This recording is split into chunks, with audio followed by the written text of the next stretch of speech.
First of all, we have Prashant Kapoor, who is an internationally recognised thought leader and expert in bioclimatic design. He's a champion of finding ways to develop cities, sustainable cities, which align the interests of developers, financial institutions, governments and homeowners. He's created standards and schemes internationally to help cities transition to low-carbon futures, including leading the Apex Green Cities programme.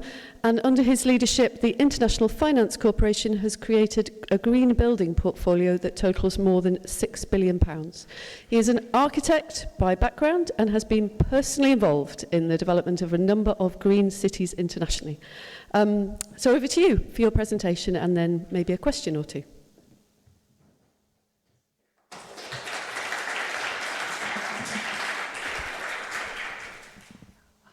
Hi there.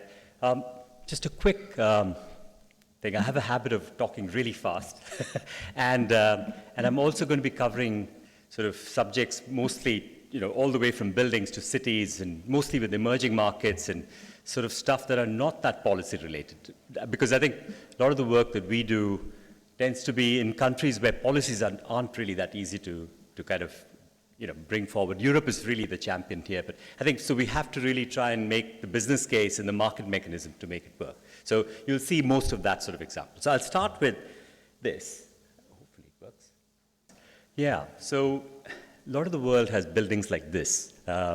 So nobody sort of thought of the future, and then air conditioning units were added later. This is the most dramatic version of it, but all of them have hidden air conditioning most of the time, so you don't even see that issue.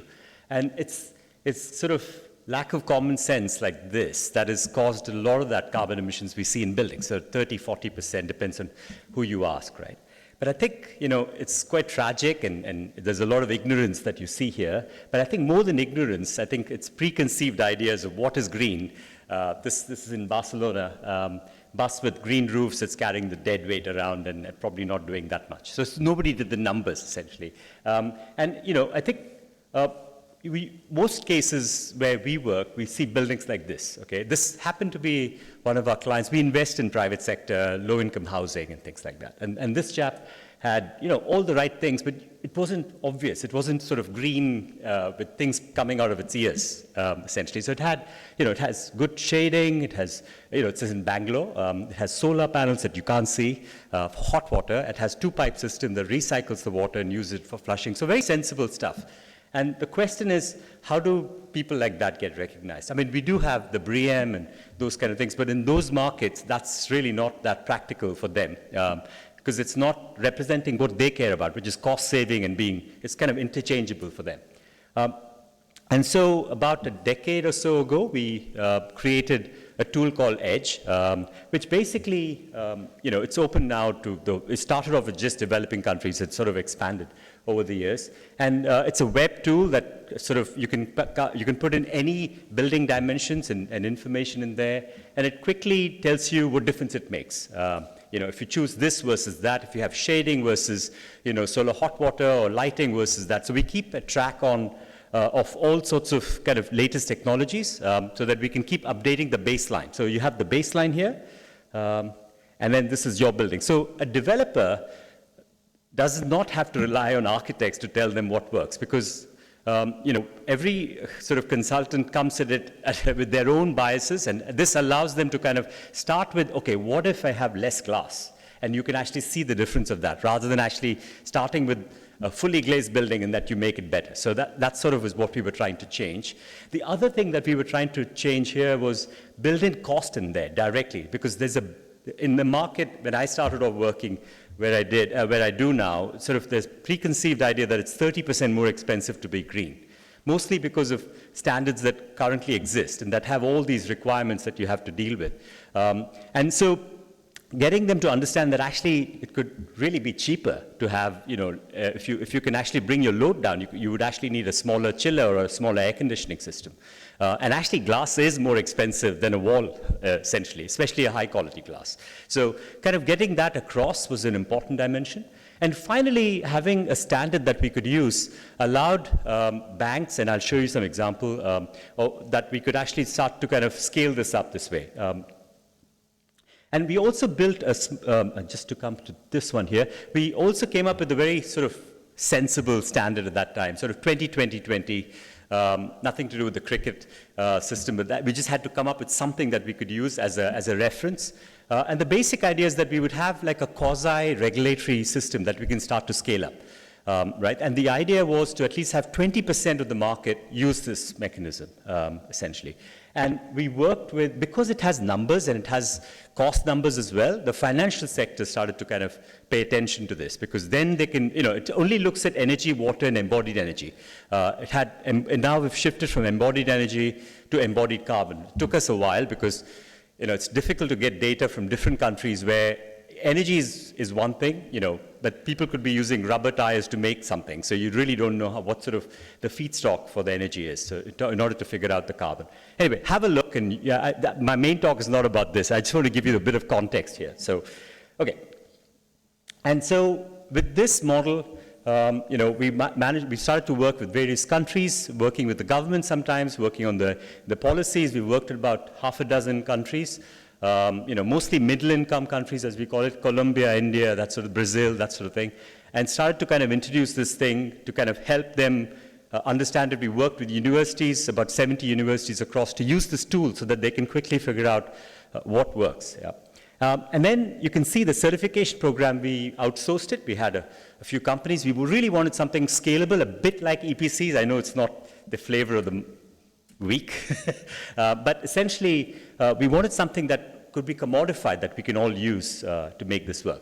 And ourselves, we currently do about $1.5 billion investments in green buildings using this mechanism to scale this up. Yeah.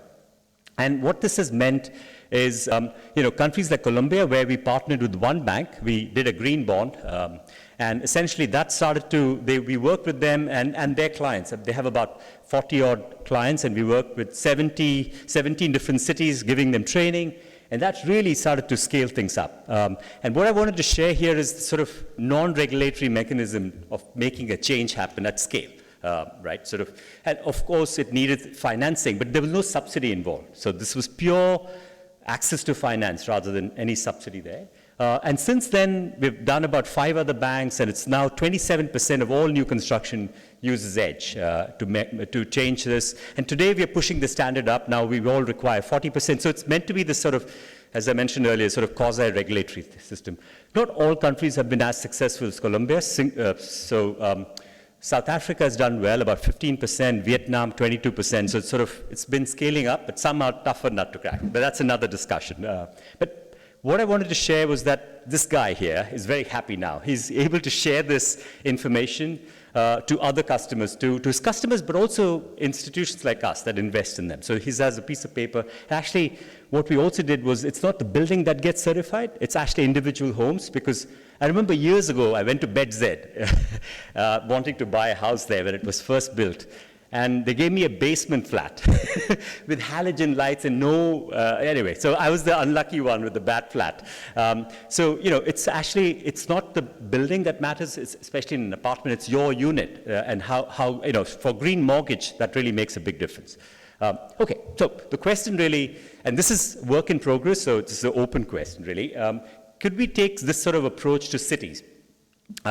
We do some, what we call subnational finance, sort of working with non-national governments aspect, and we thought we could piggyback on that opportunity to scale this up. And the opportunity is huge, as some of the numbers presented earlier. Making just a bit of fact: 70% of all carbon emissions gets used or burnt in cities. So it's really the place where things happen. And tackling that, we thought, could make a big difference here. So you can see, obviously, the energy or buildings is a big chunk. Obviously, transport as well, investment, public transport, waste and water. So we sort of combined that into a green city opportunities piece. But the problem is, most cities don't borrow. Even in the UK, cities don't have the authority to borrow. I think that's a UK problem as much as anything else. But other places like US uses municipal bonds, India uses bonds to kind of borrow money to scale this up. And it's important because we feel that by them not leveraging their property tax and their revenue, they're actually doing disservice to the people. They're just running it like a hotel. Instead, they should be investing to make change happen, right? So that's kind of my argument, at least. Let's see. I hope it doesn't create another bubble. But essentially, the idea is that you have to get cities to make the change through investment and policies in tandem. So we, just before COVID, actually, we started to look at what has worked in many cities. And actually, there have been some really good solutions. I mean, we have one vision of what a green city is, or a good city is, but actually, some really innovative, like in Lucknow, about 30% of all vehicles are electric already. Nobody knows this. It's a little electric thing that doesn't have a brand on it, and people just use it. I have London congestion charge as an example too, but you can see the other ones too. And some of them, like Lima, have had huge transformation by adjusting the way the planning permission works, not through regulations, but piggybacking on the existing EDGE certification and giving them an extra flow. Because it's, there you have it based on FSI, Flow Space Index. So you can actually add another flow if you're green. Those kind of things have really scaled things up too. I won't go into each one here.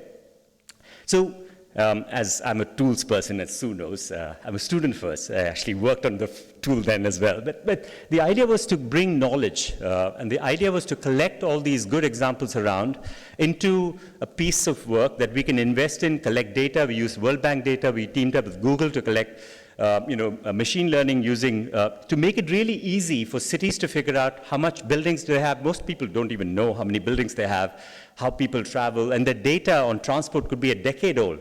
Meanwhile, the world has changed, rideshare has come in, and a lot of these things have happened. So allowing them to have access to that is an important. I'll just quickly demo this for you. I hope it works. Oh, it's a bit bright, but okay. So this is the Apex platform. And here, I don't know if you can see this, but it should say India here and Agra here. And basically, you can choose a city. In that list, we have about 300 cities there with data. And it quickly tells you what the carbon emissions is. You can compare it yourself with other neighboring cities. I mean, it can be better, the GDP aspects. And then we look at energy, transport, waste, and water. And then we project things to the future. Now, this is really important for emerging markets because you can see they're doubling, right? This is not a 1% increase that you see in sort of mature markets. And so really getting cities to think about the new work, new problems that are coming in, maybe an easier argument to kind of convince them. So, and what I wanted to show you is that the tool really helps us engage cities. We work with about 2 or 3, Cape Town included, some of the cities in South Africa and many other places. And we are helping them come up with an action plan that has metrics behind it. So the big thing is that, what tends to happen with our cities action plan is they're really good at inventory, because they come from the carbon accounting side. They do a great inventory, but they really don't know what difference it makes. And so they throw the kitchen sink at it, 100 things to do. And really, the cities are already struggling with their usual issues. And you can imagine in South Africa, right? Crime and poverty and electric shortages and public transport running at a loss. And they really don't want 100 things. So you really have to give like 10 things that they can really do and make a difference with it. So that's kind of what we use the tool for. And we help them publish it. We also help them come up with what the pipeline would be if they were to kind of get financing, okay? And, I won't go into the details, but I think the idea is that we can help. I mean, there's waste to energy there for those who like that sort of thing. I know we are open to what the city wants. The idea is not for us to tell them, you have to do composting or you have to do this. It's sort of allowing the cities to make informed decisions through workshops using the tool. And then this is where we think the front, in my head, the frontier is. If we can't finance these things, it's never going to be built, right? And I'm not saying finance just infrastructure, but just innovative ideas. You need to get private sector mobilized.